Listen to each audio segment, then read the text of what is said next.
true is he'll go promote human rights in Cuba and around the world, and he won't coddle dictators the way our current president does. And let me tell you something else about Joe Biden. Joe Biden's tough. You know, something that you can't really say about this president, he likes to act tough and talk tough. He thinks scowling and being mean is tough, and being rude is tough, but when 60 Minutes and Lesley Stahl are too tough for you, you ain't all that tough.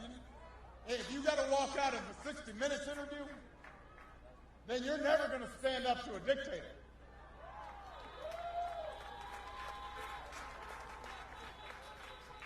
If you're spending all your time complaining about how mean reporters are to you, you're not going to stand up to Putin. Joe Biden will restore our battered standing in the world because he knows that our true strength comes from setting an example that the world wants to follow. A nation that stands with democracy, not dictators.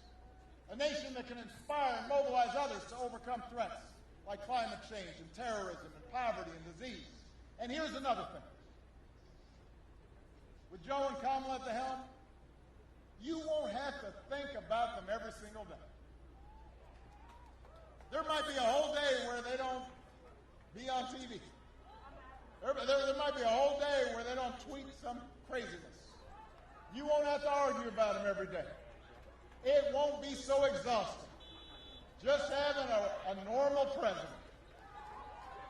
You'll be able to go about your lives knowing that the president's not going to suggest injecting bleach or retweet conspiracy theories about secret cabals running the world, or claiming that, or retweeting that the claim that Navy SEALs didn't actually kill bin Laden.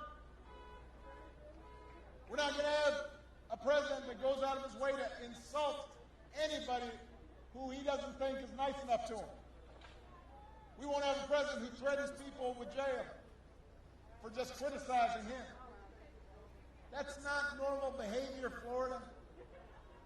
You wouldn't tolerate it from a coworker. You wouldn't tolerate it from a high school principal. You wouldn't tolerate it from a coach. You wouldn't tolerate it from a family member. Florida man wouldn't even do this stuff. Why are we accepting it from the President of the United States? It's not normal behavior.